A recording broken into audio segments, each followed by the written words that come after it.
Joe Biden's doctor taking the Fifth Amendment instead of testifying. I think there was a massive conspiracy to lie about Joe Biden's health.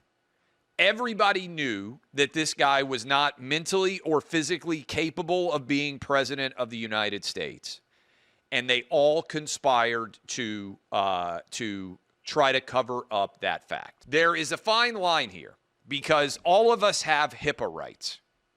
Your doctor, my doctor, you probably don't want them to testify necessarily about every medical related condition that you might have ever been treated for. There is a difference between the doctor testifying to Joe Biden's health specifically and the question of whether or not he was told that he needed to basically get in line and say that Biden had the mental and physical capacity to be president. I think there was a cover-up. I think we need to have primetime hearings, force ABC, NBC, CBS to cover them, use the January 6th hearings as a precedent for why they would have to hear them. I think the Biden cover-up is far more significant than anything that happened on January 6th. And I think we need to put everybody under oath. Should the doctor be given immunity? Should other Biden aides be offered immunity to testify as to what they saw? I think yes.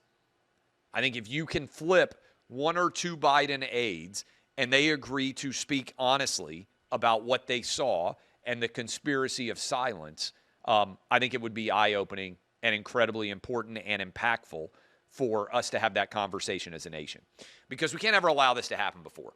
We had a president who was not able to do the job, and he was protected for years, who was actually making the decisions. Again, I'm going to give you a little bit of praise here. I read the whole Original Sin book, and while I think Jake Tapper was a liar for much of his tenure as a CNN host, I actually think the book is worth reading because it is a historical record of lies documented in real time that I believe should serve as a cautionary tale for anyone who wants to ensure that the person who is in charge of the country is fit enough to be able to be president.